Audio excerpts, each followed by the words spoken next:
But yeah, my beats they are hard.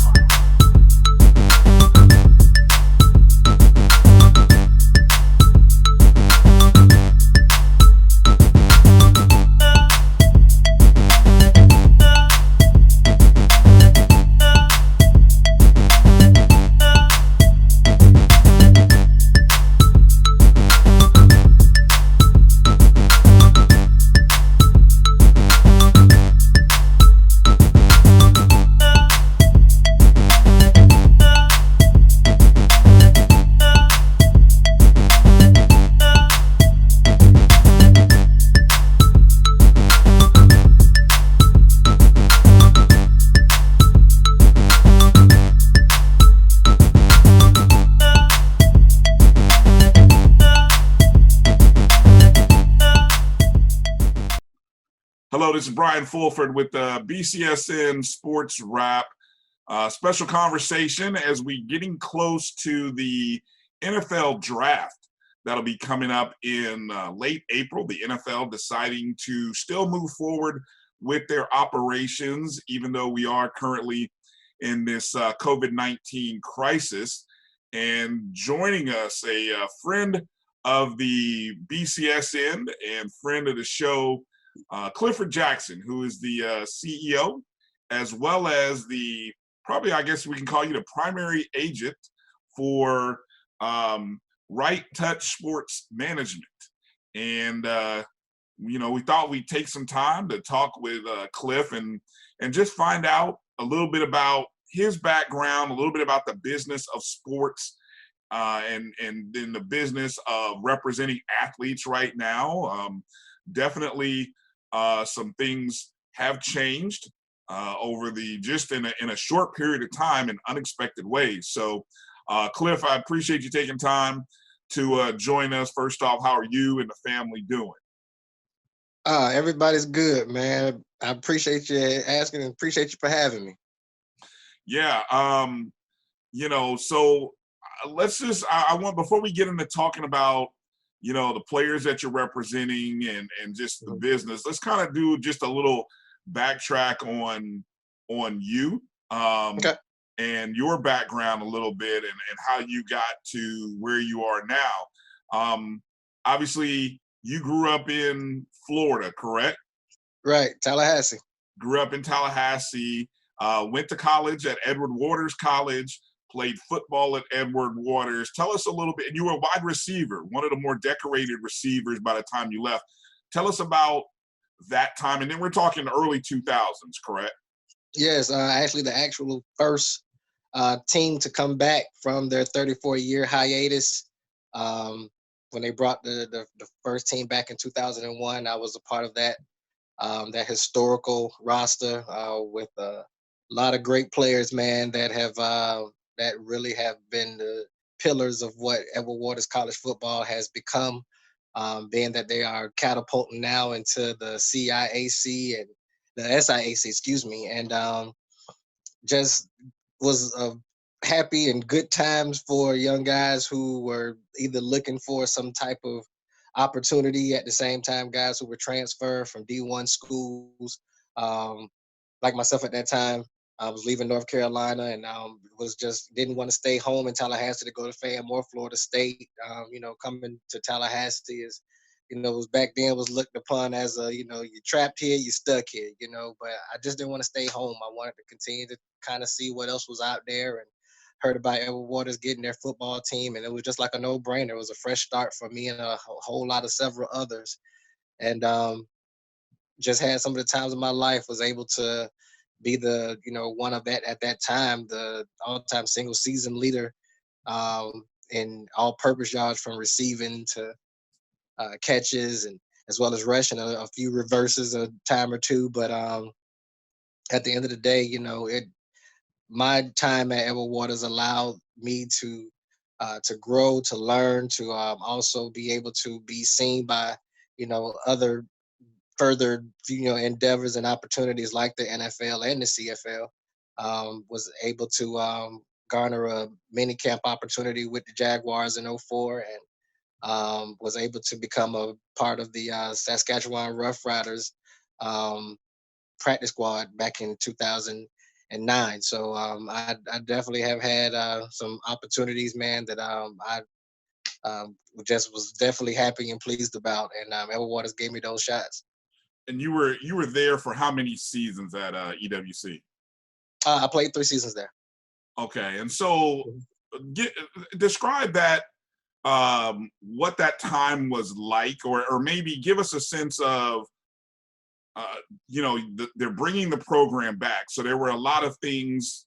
I mean, how would you describe the structure of things that were in place, things that needed to be put in place, and maybe if you're able to compare it to what we've seen in the past, I don't know, few years with what we're seeing from the program? Yeah. Well, back when I was there, we didn't have locker rooms. We was um, we barely had coaches' offices. We would get dressed in our dorms. We would take our equipment back to the dorms, and we would play and practice rather. We would practice at where the field that they're building now is going to become their home stadium. But that was our practice field. We literally had to walk across that field. It was that James Weldon Johnson's middle school, and the players, we had to pick up the glass pieces and every type of trash that was down there on the ground to clear our field so that we can have a place to practice. We didn't have any goal posts. We actually had 2 buckets full of cement with some plumbing pipes to be our goal posts. Um, and we didn't have ownership of James Weldon Johnson Middle School at that time like they do now. And it was, I think we had a lot of competition. We had some great athletes from Max Frazier, who was Raines High School's high state quarterback, championship quarterback at that time. And we had people like Andre Brunson, who came from Rutgers, and we had Dexter Gant, who later on became the all-time receiver at Edgewater. So we had a lot of great players that came through, and they Did you had know to. the facilities or the lack of facilities and things were like that when you Yeah, when you were I coming knew in? everything. Yeah, I knew everything was like that when I was coming in. I knew that there was going to be challenges in regards to that.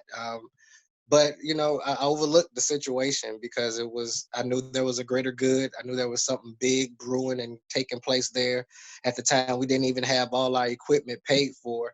We barely had practice equipment. The Jacksonville Jaguars were blessed us and was fortunate enough to give us equipment, as well as they paid for the rest of our stuff there, as far as our uniforms, our helmets, and equipment that we needed. They gave us shoes. They gave us practice gear. So we had a very strong relationship with the Weaver family back in, who were the owners at the time of the Jaguars. And they really contributed to the success of the program back in those days. We only won 2 games our very first season. But it was 2 important games. The very first one and well, the last one and homecoming. So those games was definitely very big for us and the program moving forward. And it's allowed a lot of young men who may not be receiving those big time D1 kind opportunities or scholarships, and it allowed guys like my to play the game that we love. So I owe everything in that regard athletically to Edward Waters. Were you guys playing an NAIA schedule then as well? Actually, we was playing a Division I type schedule. We had teams like Tuskegee on our schedule, North Carolina Central. Um, we play some powerhouses. Newberry College, which is a very well known Division II school. And we play some pretty well known guys. I played against guys who got drafted to the NFL from a few of those games that we played against in them. So we played Lane University, and it was definitely one of those. You appreciate the people that you went to battle with, and it was great times, man. So yeah, the type of level of scheduling, I can honestly say it really didn't start to really see like um, your NAIA type scheduling until maybe like a few years back past with, when Alvin Wyatt was coaching. Really weren't too many big time schools on those schedules, but now to see your Southerns and your Morehouses and all these other HBCUs that are on there, it definitely brings the type of fighting tiger pride that we had back in those days, and it brings that excitement back to the campus as well as the city. And for yourself, in terms of being scouted, being looked at, you mentioned that the opportunities were there after 3 seasons to get an opportunity with the Jaguars. Give me a sense of, from a small school, from an HBCU, what kind of conversations did you have with scouts? What did they, anybody in particular that saw you? What did they, how they find you? I've always heard that, and I've heard it said, if you play, if you ball, they'll find you. Yeah, absolutely. You'll get the call, and so you pretty much would attest to that. There's some truth to that. There's definitely some truth to that. At the time when we were becoming who we were in our first year, we were blessed and fortunate to have people like Will Moore, who was a receiver at the time with the Jaguars. And he later on became, like 2 years later, which was ironically right after, during my, senior year campaign, he became a scout for the Jaguars. And he kept in close communications with me.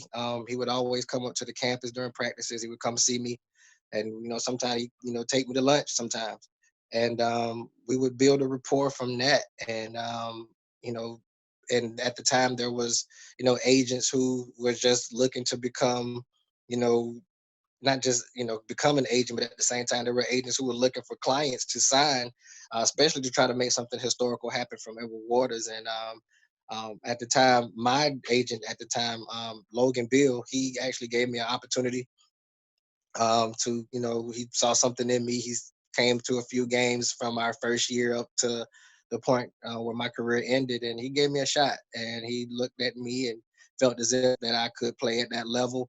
And Will Smith, Moore, he actually gave the go ahead nod to his ownership at the time, the Weaver family, to bring me in, for a mini camp opportunity. And just being where I was coming from out of Edward Waters, it was just kind of in a way, a give back to give back. You know what I mean? It was, we've given to them, as far as, equipment, money, and things of that nature.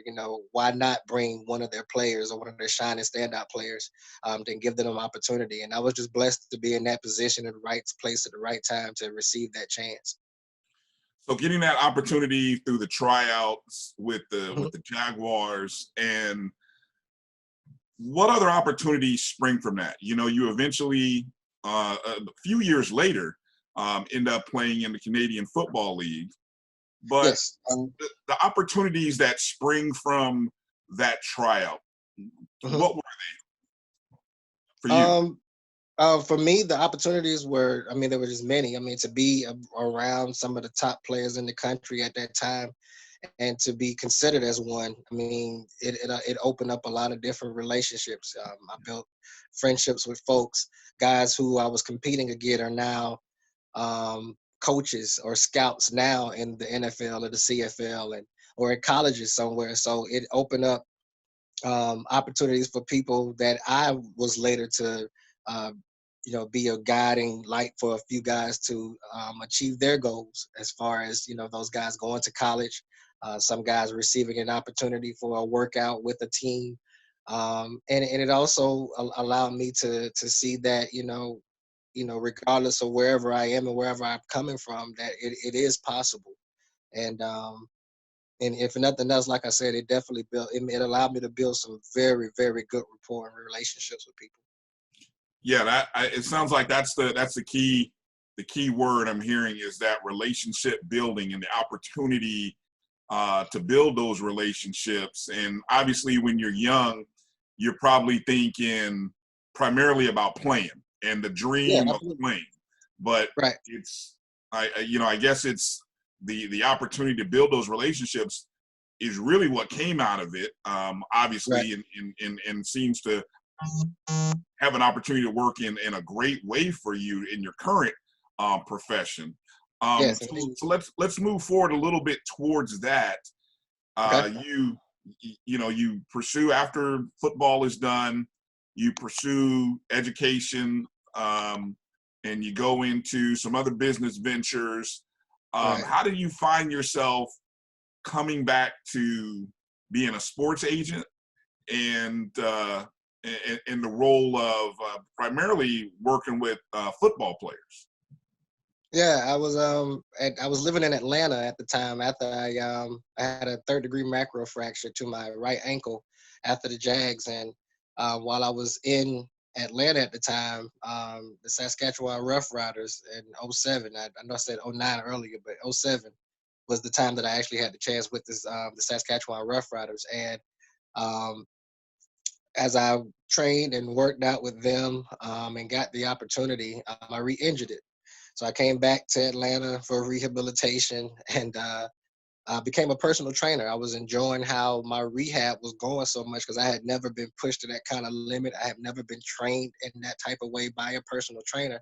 So it made me want to go pursue, becoming a personal trainer. And I did so and started, training guys. I started marketing myself and training guys who were, getting ready for pro days and were getting ready to go to the NFL. And, I was fortunate to be able to train a few Falcons players and a few guys who were, actually getting drafted for the NBA at that time. Derek Favors, who was living in Atlanta and who played at Tech for a quick second, got drafted in the first round to the Utah Jazz. And I was able to train him. And when I was coming across so many people, they were always talking about their agents, and I was always, asking me, what kind of agent should we look for, and they was giving me agent stories. So I just thought to myself, well, man, I should go be an agent too. Like, why not? So I took the liberty of, making that happen by going back to school. And when the first opportunity came to take the test with the NFL opportunity, I took that and um, was able to, pass that first try. And I linked up with my business partner at the time, Elton Patterson, who owns Franchise Sports Agency, which was a company that I helped build and start. And we had a great nucleus because we kind of both had similar backgrounds, and it was just a no brainer from that. Like we, went hard at it. We still go hard at it now, going into our 10th year, but just in the midst of our 8th year, we just had different views, different ideas, different thought patterns, and different suggestions. And he wanted to strictly stay in one area or in one arena, primarily the NFL. And I wanted to kind of expand. I wanted to, we came across so many clients that was, we was giving NFL opportunities too, but we wasn't closing them because at the same time they wasn't staying on rosters long, or they weren't necessarily getting the opportunities that we would hope that they would get. So we would, refer them to CFL agents and find out that they would get on the CFL team, stay a couple of years with them and actually getting paid. And it was kind of like, well, we're missing out on that money. I mean, so I went to go take the CFL testing as well and became a CFL agent. And I've been doing that now for 2 years. And, and I went on and became, certified in other, arenas of professional football with the German Football League, as well as, the Extreme Football League, which is, just is no more now. So, um, and other leagues as well. So it just opened up a whole array for me to understand that, football is going to be an ongoing thing. There's going to be a lot of players that want that opportunity. And if I'm in a place where if the NFL doesn't work, there's another big league called the CFL that we can hopefully try to get you in. And it was just, about obtaining the relationships that we've already built, but at the same time, capitalizing on the time and the relationships that we've built too. So what I find interesting is it's almost like you've been able to diversify your portfolio and what you're able to offer and present. I think here in America, we commonly think of the curve of going from high school to college, college to the NFL. Right. And if you don't make the NFL, well, for years, it's kind of been the CFL is kind of this secondary thing in another world almost, even though Right. it's just north of us. Right. And then up until maybe the past year, there hasn't been other professional leagues, and at least I would say at a level that is sort of viewed in a semi-level to the NFL, meaning the Right. AAF and the recently the XFL.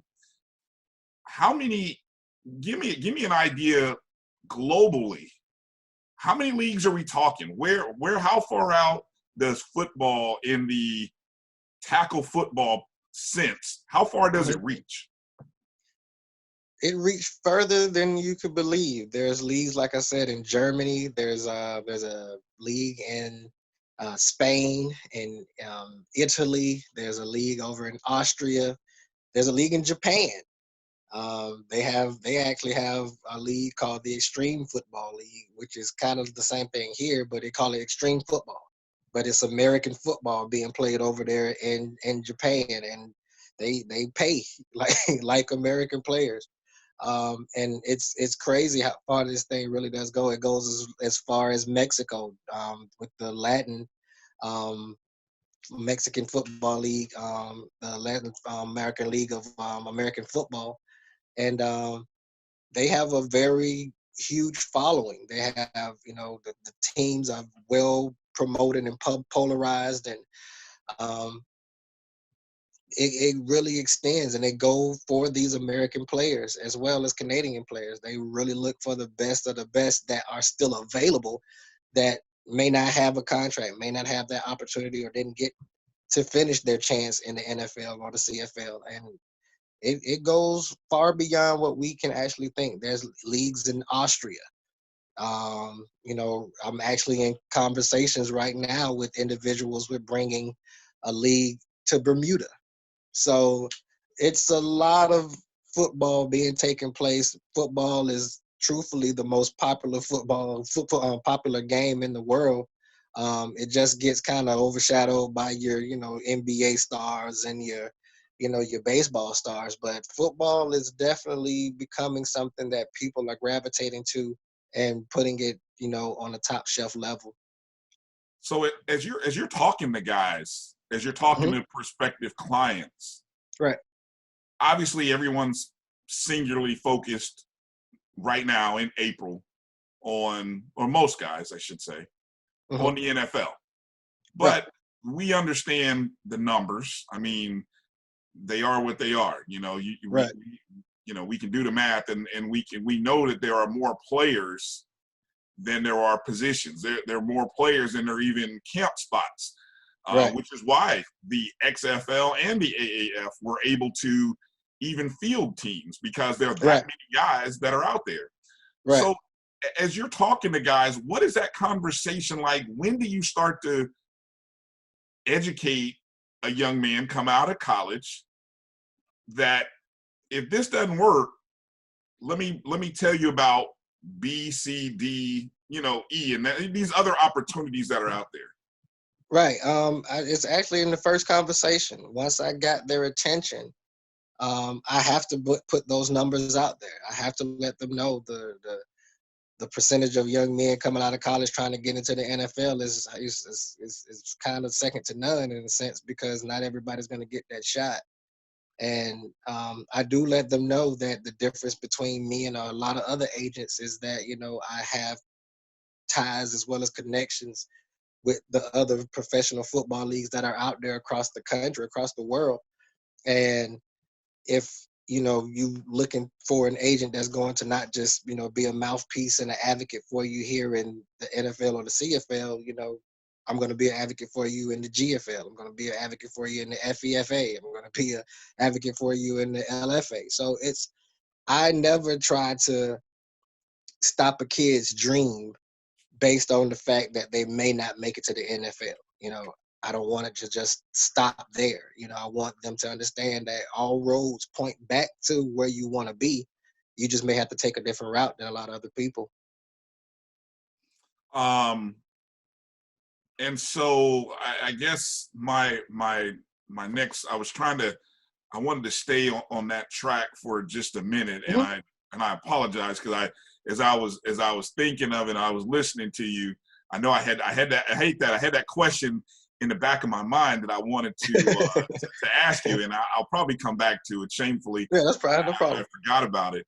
Um, the Canadian league and the Mhm. opportunities in Canada. We had a great conversation the other day about the structure in Canada, Right. which I didn't even know. And I guess if I had been paying attention more to college football, I would have known that the leading rusher from college football this past year came from Canada. But Right. that was one of the things that I found amazing, that the Canadian, there's a Canadian structure which filters right into the Canadian Football League, very similar to how our high school college structure feeds into the NFL, correct? Right. So Right. Exactly. They have a system that is set up there that's quite similar to ours.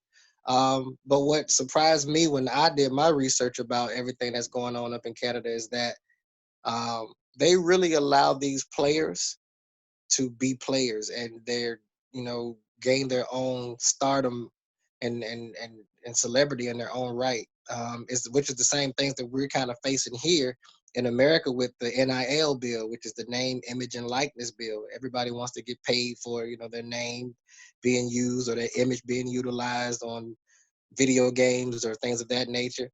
And these guys in Canada, I mean, it's not like they're making, college football games for, Canadian players, or even a Canadian football game, in video game form. However, these individuals, one, they can sign with an agent while they're in school. I think that's the most coolest and awesome thing that you can bring to a kid, knowing that, they agent sees, talent in them and know that they have an opportunity to play professional football, because of course, being an agent, you're going to be on the inside knowing who's who and what's what coming out. But to have that liberty to sign guys early while they're still in school, I think it's a great tool and a great thing to have, because you have somebody who kind of knows the professional realm of football, and you can kind of already groom your player, your client, earlier in the game. You can give them information as far as what teams may be thinking, saying, and feeling about that particular person. And at the same time, that with the structure of how youth sports is, which is the NCAA up there in Canada, not every school has a football program, but at the same time, the teams that they do have, the conferences that they do have, I mean, these guys compete at a high level where NFL teams are taking notice, and they are starting to send scouts and teams to these guys' games to see and evaluate these players a little bit more closely, to see the type of talent that does come from Canada. Like you stated earlier, the nation's leading rusher here in America is Canadian, from Oklahoma State. One of the top receivers in the draft this year from Notre Dame, Chase Claypool, he's from Canada, and these guys, they get highly recruited from big time schools here in America from Canada, and they're pulling a funnel type of situation up there where they're getting the top tier elite talent that's from up there. And the great thing about those kids, when they come to these type of situations here in America, they're not only being highly scouted and evaluated by the NFL, but they're also getting scouted highly and evaluated for the CFL. And they're actually a part of both drafts, which gives them the benefit of the doubt, being if one doesn't work or doesn't happen for them expeditiously like they hope, they can always, they know they are Canadian bred, so they can always come back home and take that CFL draft pick if they've been drafted. when you say that players are able to be signed in, players are able to be signed by agents, that's at Right. the collegiate. Is that at what would be considered the collegiate level? Are we talking high Now, school? Where is that no, that's starting? at the collegiate level. At the collegiate level, a lot of the Canadian system is set up where out of high school, some of these kids they go straight to prep school. And what that prep school does, it's like a manhood school. It's like a school that welcomes these young men to, manhood and Like a fifth year high school type thing. like a fifth year high school type of opportunity. Yes. Okay. And not everybody goes that route. But they do go that route to, get more exposure, get more opportunities of growth and development. And once that takes place, these kids, they get scouted by the D1 schools that are up there in Canada. And they have their picks of, where they want to get, where they want to sign to and go. And once they come in and start doing whatever they're doing as far as making a splash in this with the team, agents, we're taking looks. We're looking at these guys like right off the cusp. And if there's a mutual interest and a mutual opportunity that can happen, and the kid feels comfortable with signing early and feels like this is the right pick for them, they normally would sign with the agent early in the game. I recalled what my earlier question was going to be. It had to do about the international leagues. Mhm. Follow me here. My comparison to what I want to ask really has to do with an understanding of basketball, in that Mhm. it's a global game. Right. And there are guys who leave college and play globally. If you don't make the NBA, obviously we understand the numbers for the NBA are smaller than even the NFL. Right. But we know more about guys playing overseas. We know that there are leagues and teams overseas in countries, Mhm. Australia, Right. Russia, China, Right. all over the world where guys are playing. And it seems like there has been a small, and maybe it's because of the international influence to the NBA, that we Mhm. hear about the one or two guys who are American who played overseas, came back to America and had some success. A guy like I'm thinking of a guy. I think maybe a Daryl Armstrong in the Right. Orlando area. Avery Johnson, I think, is another guy who I recall. I mean, there's a host of guys out there who have come back. Right. Is there anybody on a football level that you Mhm. can think of that has done something similar to? And I say that because I think that's why you don't hear about other leagues, because one, they're not being, at least we don't see it. I'm sure they're being televised somewhere. Right. We Exactly. we just don't pay attention because we love American football by our Right. colleges and our pro system so much that we don't really look Right. elsewhere. Right. But is there anybody that you can think of that has come from other areas? I mean, outside of maybe a Warren Moon who went to the CFL and came Right. back and had success. Is there anybody to that level? And I think Warren Moon might be the guy who, I don't want to say made us aware of the CFL, but probably for a lot of people, he made people aware of the CFL because of him and Doug Flutie, maybe Right. two Yeah. guys who had great success in Mhm. Canada, came back to America, and now people are like, oh, they play football in Canada. Is Right. it And anybody recently in the past, I don't know, 15, 20 years that you can think of? yeah, two prominent names that stick off the top of my head. One of them being Ricky Williams, running back, Heisman Trophy winner from Texas, was drafted with the New Orleans Saints, um, played a couple of years there, and when he left, he went to Toronto. And when he was out of the league and was trying to find himself, he left, went to Toronto to redevelop himself. And he went up there and did some of the most craziest numbers that organization has ever seen. With the And CFL. with the CFL. Okay. And he came back, when he came back into the NFL, he got picked up by the Miami Dolphins, and I believe that's where he pretty much his career kind of took another rise. And I believe he may have even retired with Miami. Yeah. Another team that sticks out, another person that sticks out is Cameron Wake, defensive end. He was dominant in the CFL. He dominated, I know, up there for plenty of years. And the Miami Dolphins extended a contract to him, and he came down to the NFL and dominated this league in America and led the league in sacks and things of that nature. And he really took it to the next level when he was down here uh, with the Miami Dolphins. And it just comes to show, you put the hard work in, the opportunities will definitely, happen for you. It's guys this year that have been, picked up from the CFL and been signed to NFL contracts. One, I can't think of his first name, but his last name is Strevler, and he just actually took he just signed, I believe, with the Arizona Cardinals, and he just won a championship with the Winnipeg Blue Bombers. So the opportunities are there. If people find that you are dominating another league and that's at a pro level, the NFL will find you anywhere. So the But CFL we has haven't seen the CFL seems to be that natural partner or that natural close relative that we know we can see and we can go scout and find somebody. right, But right. Nobody really has sort of hit it big, so to speak, from the German league that you mentioned, or Mexico, or Italy, or any one of the other leagues in Japan, for example, that you mentioned. No one's really kind of come back and had the kind of success like those guys you mentioned, has there?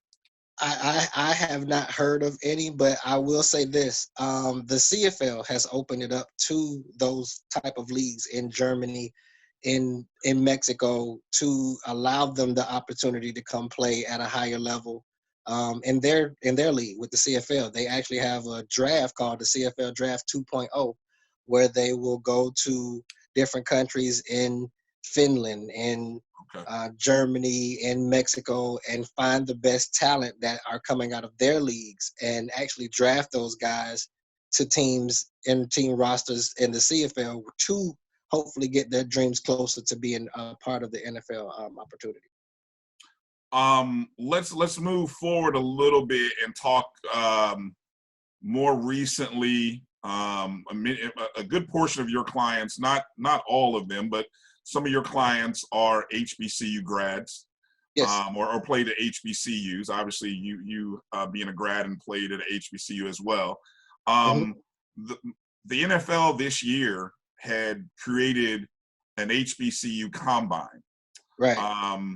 and it was prior to the coronavirus basically shutting down sports, and Mm-hmm. even the gathering of people for events like that. Mm-hmm. It was set up as the first of its kind, in which Right. guys from small schools were going to actually get a opportunity to be seen, be interviewed, be tested, so to speak, Mm-hmm. like the regular combine that happens in March, in which I Right. think I don't know the total numbers, but obviously not every Division I player gets an invite even to that. I think it's only Right. maybe like 300 players. 300 players total get selected to go to the NFL Combine, and for the HBCU Combine they were putting on, they only were taking 51 players. Right, and so by scales, there's 1,000+ guys who are coming out of college, Right. eligible to play, and so they find 300, and that's 300, and so Mm-hmm. this, just by comparison, there are only 51 or 52 HBCU programs. Right. So I mean, I know that was one of the things people got a little, oh well, why only these guys? But regardless of how many and the numbers, the Right. opportunity was made available. You actually have one of your clients, Brandon Cardwell. Carswell, yes. Yeah. Let me make sure I say his name. Is it Cardwell, right? Cars, like cars with an S. Okay, Brandon Cars. I'm sorry, Brandon Cars. Carswell. It's Carswell. Okay, Carswell. I'm sorry, Yeah. Brandon Carswell from Delaware State. Right. He was actually one of the 51 guys. Yes. Tell me what you were aware of in terms of this HBCU combine. How was it supposed to be structured? What would it have been for a guy like Brandon? It would have been everything. He would have had the opportunity to be in front of all 32 teams of the NFL at the same time, to be at an NFL facility. It was going to be taking place in Miami at the Miami Dolphins sports complex at the same time. And this opportunity, I mean, this is pretty much being considered one of the top players in the country coming from an HBCU. And not just coming from an HBCU, but just in the country. I kind of feel like it's somewhat segregated in a sense from Division One players to Division One players that play at HBCUs. Um, but at the end of the day, these guys were given an opportunity and a chance to be able to be seen in front of every GM or scout that team rep, whatever, was going to be sending to this opportunity. It's unfortunate with this coronavirus taking that opportunity away, but it doesn't take away the fact that, you know, Brandon was definitely sought out as one of the top players in the country this year, and well deserved. I mean, this kid, you know, he definitely has a motor. He's by far one of the premier prime pass rushers of our time. I just hope that he just gets, you know, the honest looks that he deserves. Even with the coronavirus taking away the opportunity, I hope GMs or teams are doing their due diligence to at least evaluate on a closer scale by watching film, looking at every possible prospect that was being invited to this opportunity, so that these guys can possibly hear their name called during the draft, if not after the draft. Um, he definitely deserves a shot to play in that league, and I believe that he'll do well at whatever, you know, our organization takes him in. And this was I was trying to find. I believe he was one of, you know, he's a linebacker, correct? Outside linebacker, rush, Outside edge linebacker. rusher. Yeah. I think he was one of maybe 6 or 7 linebackers. Right. I did a breakdown. I was trying to find it somewhere. I did a breakdown of the number of defensive and offensive guys and the positions. Right. He was one of a handful in that unique position. And Right. unlike the pro days, where the traditionally what we think of is the scouts go around to the different colleges and colleges have pro days. There's no telling how many scouts would come to the pro To day. the pro day. Right. You know, and so I mean, I've heard stories. There's HBCUs who've been had quite a few they've been skipped over for some strange Oh yeah. reason. Just last year, Florida A&M didn't receive not one one guy at their pro day, but um, you know, it still didn't stop the fact that these kids have NFL aspirations. So at the end of the day, you know, you just gotta, you know, be in a position, hopefully, where these guys can get that opportunity. And you know, I was able to see that the NFL was trying to do it in a way where it can be conglomerately done with all the top players in one place. Because I mean, I understand, you know, not every HBCU has the type of players that NFL players teams are looking for. But to get at least a scout of some team to come on their campus to evaluate these guys to maybe see a diamond in the rough, you know, that's all they're asking for. And And so I think when this was kind of a way of, you know, getting around that. the opportunity went away because of the coronavirus and really the operations of it Hmm. just wasn't it couldn't have worked given where we're at where we all are now with our quarantine and everything, Right. stay at home mandates. Did the NFL provide any sort of information to Brandon and the other guys to say, here's how you can still stay in touch with the 32 teams? We still want you to be involved in this process or to make your workouts available. Was there anything like that happened after the announcement that the combine wasn't going to happen?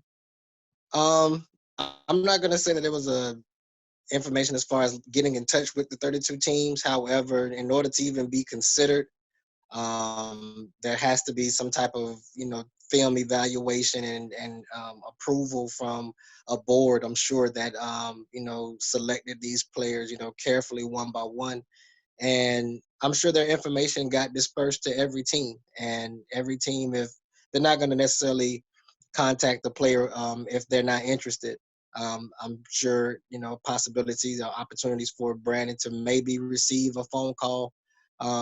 We won't know about that honestly until draft day. to see what teams will maybe looking at him a little bit more closely, and evaluating him. I myself, I've done my due diligence to call a few teams and scouts to see just what they may be thinking and how they're feeling about, Brandon at the same time. And, everybody's giving me great feedback. However, there's not a guarantee that, the team that I spoke to is going to be the one to pull them. So, it's just a waiting game. It's kind of a, we just wait to see what actually transpires on draft day and after draft day. And, hopefully I'll be able to put some kind of post up, my media outlet, social media outlets to kind of put it out there where Brandon's going. Was he, and I, if I want to mention the other guys on your roster, the other Yeah, sure. HBCU guys, Mm-hmm. you have one of his teammates, Devin Smith, Yeah. of Delaware State as well. Yes, defensive back. Defensive back. Mm-hmm. Then you also have quarterback Akevius Williams from Yes. Bethune-Cookman, the Right. MVP of the Florida Classic this past year. Right. Absolutely.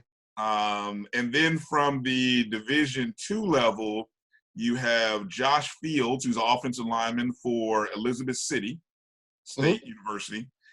And then we can call him running back / defensive back Trini Charlton / wide receiver. We just put in slash. Slash. Trini I like Charlton, that. Trini Charlton of Benedict College Mm-hmm. is also. And any other HBCU guys that I might have mentioned or forgot to mention? No, that's all my HBCU guys. Yeah, Trini is an exciting player. I'm very excited about Trini. Crazy story behind that situation. I actually know Trini from his high school days. I actually taught him in high school. Okay. And to see him evolve and do what he did, I was a part of his college process too. And to see the things that he did at Benedict and just the name he made for himself, for his conference, for his institution, and just how he's pretty much came back from so much adversity. He's one kid that I really am rooting for, and just deserved this whole opportunity, man. And I really would love to see great things happen for him. All these guys, truthfully, all of them have been selections of, all-star games. They've all either been in the National Bowl or Tropical Bowl or the All-Stars, the Spirit Bowl, or even the Podium All-Star game. And these guys are standouts, at their institutions. And, for somebody like myself to have them fall in my lap and see that these guys have, NFL potential, as well as just, not just NFL, but just pro football potential and pro football aspirations. I'm blessed and fortunate to have them as my clients, and just can't wait to see the great things that's going to happen for them real soon. Akevius, he's another kid. I didn't get to teach him, but he's from the Big Bend area here in Tallahassee, coming from Madison County. And I've watched his career. He went on and was a state finalist, a champion with Madison County football high school. So to see what he's done at Bethune and the great comeback story that he's had, it's only the cherry on the top for him to be able to chase his NFL dreams. And somebody like myself who's from the area and also a Big Bend product, to be able to give back and not just that, but to bring your home team inside your under your wings. And so that's something I'm very strong about, and I'm very pleased about. I'm very excited for his opportunity and his game with things. What's been the toughest challenge for these guys in this COVID-19 pandemic, stay-at-home, quarantine world that we're all living right now? Just the unknown and uncertainty of, I guess the operations of what's going to happen with leagues and what's going to happen with, them after the draft. That's been their main thing. As far as, them working out, training, they've been figuring it out for themselves.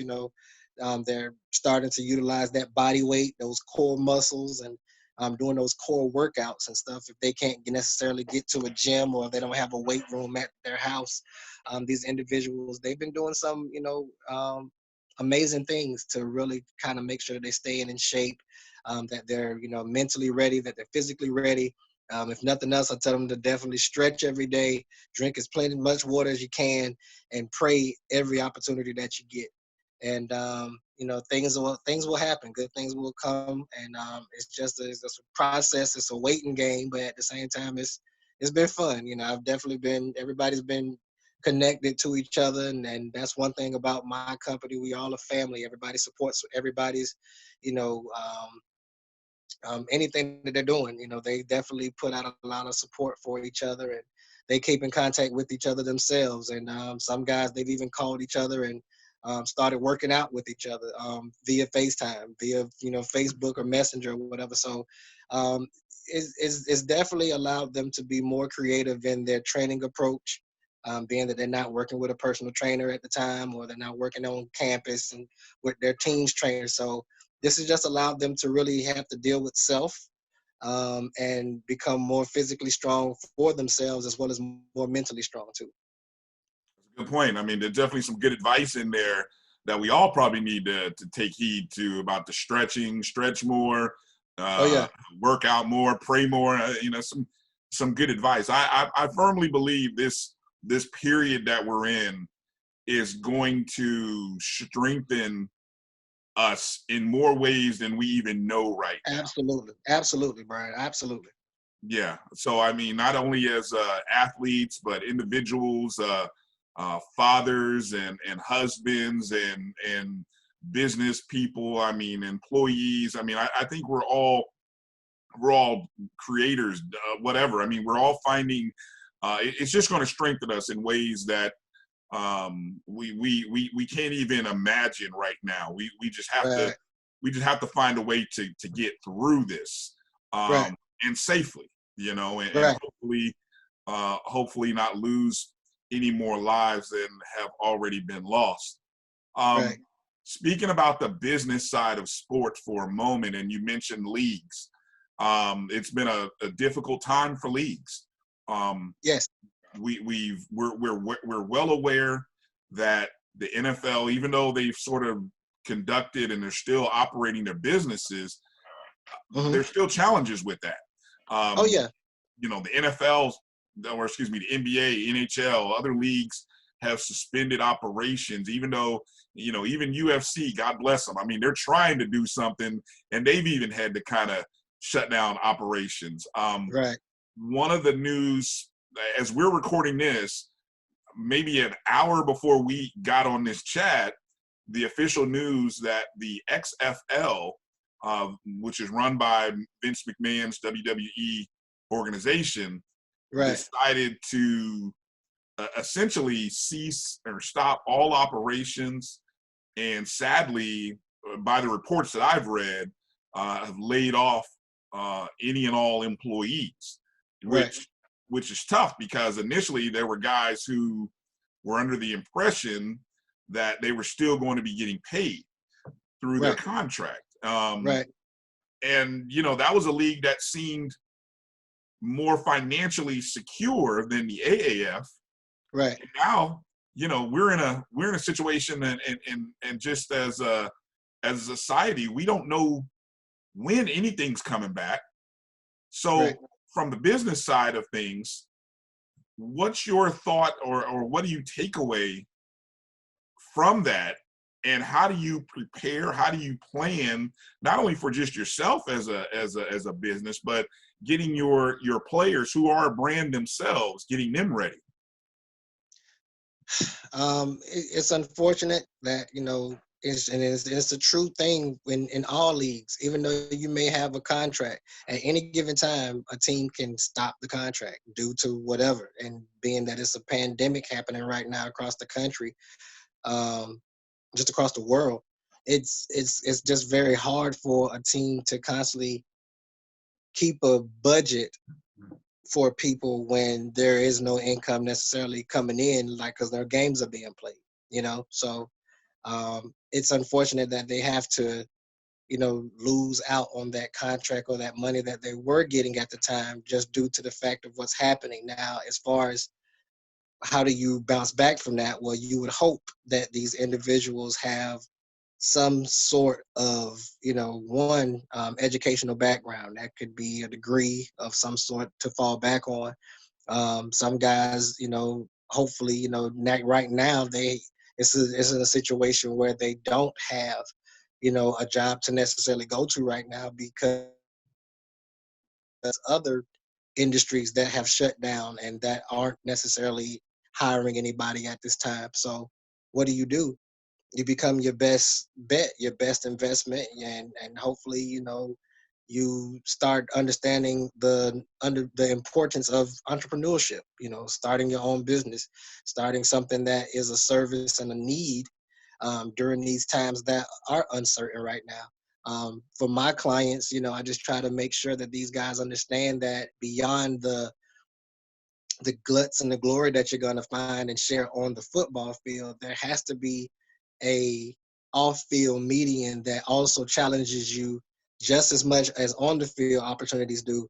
You need to find the off-field opportunities as well, and that's starting a brand. That's investing your money in something that you're going to see grow, and you have to take those challenges seriously because you just never know what, when, where, or how things are going to change, and how things have changed all of a sudden for us in this country, across the world with this pandemic. I mean, I feel for those individuals who have lost their jobs with the XFL and things of that nature. But now it is the time to try to pinpoint exactly where you see yourself and where you are, because some of the prima donnas of that league have already been signed to NFL teams. Some of those prima donnas have already been signed to CFL teams.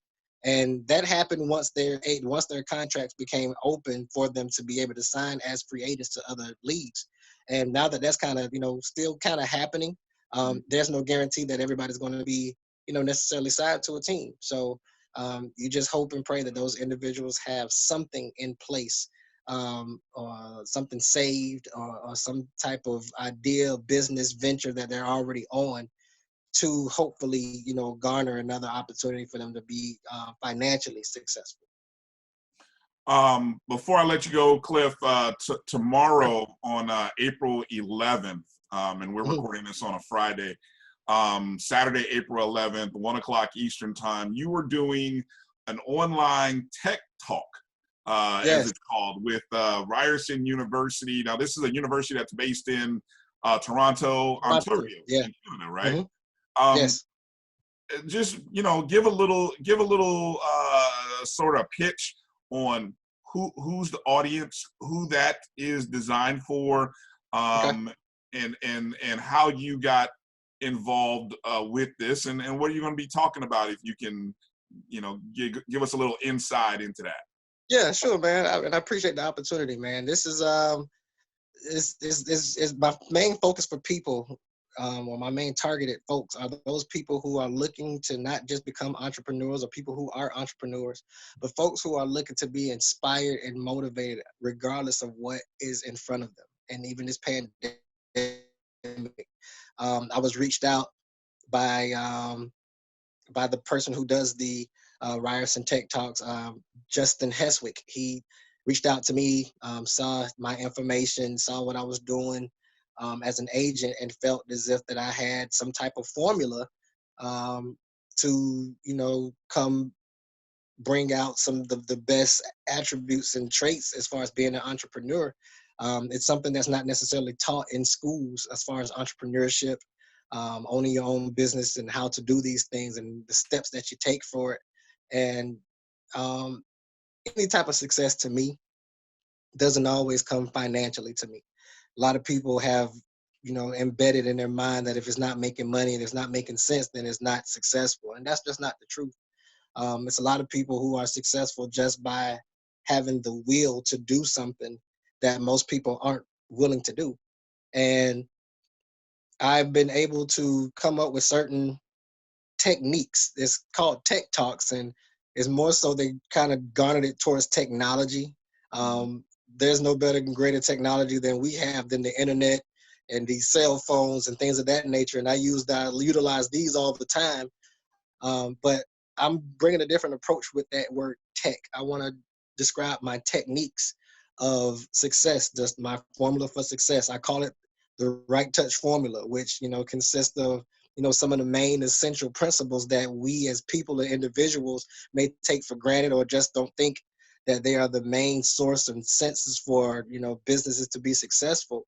And I had to do a evaluation of myself and really study myself to see what it is that I actually do in order to get the caliber of clients that I have, been able to sign. And that's just from Canada and not just from Canada, but from the United States at these HBCUs. Like, these are the best of the best players that I have came across. And, I didn't really feel, I've been in the business for 10 years. And truthfully, I haven't had the taste of feeling what it feels like to have a kid drafted in either the NFL or the CFL until last year, which was my 9th year. And my client, who plays for the Toronto Argonauts, Curly Gittins, he made that happen for me. He was one of those elite players coming out of Canada, and he was one of those elite players that, who had a chance with the NFL and the CFL. So it's just an opportunity for me to, share my knowledge, share my techniques, share my formula of success. And this is something that can be adapted to any type of business that you are either trying to start or any business that you work for. These principles, you follow these, little steps of mine that I'm going to be sharing tomorrow. You will definitely find success. And that's whether you're looking for financial wealth or if you're looking for generational wealth. This is definitely the type of stuff that you want to take, and it can happen regardless of whatever industry that you're in. All right, and so that's tomorrow, Saturday, 1 p.m. Eastern time. We'll make sure to put up the link because it will be a virtual tech talk. We virtually done. Yeah. Yeah. And so this this is my coming out party for the world. Right. So anybody who have the Zoom link and will be able to log in free and sort of and hear you and kind of get some knowledge. Let people know where they can find you. Right Touch Sports Management. Let people know where they can find you on Twitter and the web address again. Absolutely. You can reach me via Twitter, Right Touch Sports 1, the number 1. You can find us on Facebook on our Right Touch Sports Management page. Go to our website at www.righttouchsports.com. All right, righttouchsports.com. And again, on Twitter, it's Right Touch Sport. Sport, SPOR 1. It was right. Right, that's Right Touch SPOR 1. Clifford, I appreciate you, taking time to talk a little bit about just you, the nature of the industry that you're in.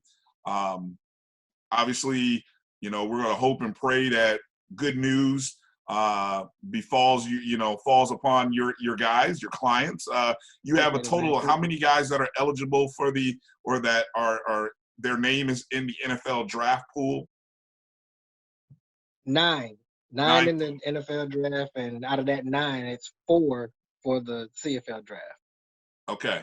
All right. So, we'll say a prayer and fingers crossed and hope that something comes out. And we'll be doing some conversations. I'll be setting up some conversations as well with Brandon, Akivius, and Trini, as well as we talk to those guys, standout HBCU players, get a chance to to find out a little bit about their previous seasons and everything that's going into this opportunity that's in front of them. And so we'll be looking forward to broadcasting and putting out those interviews. We're going to do sort of like a draft special where we kind of talk to different guys and, just be with them as much as we can prior to the NFL draft, which I believe is April 23rd through the 25th, if I have those dates. Yep. All right. Yeah.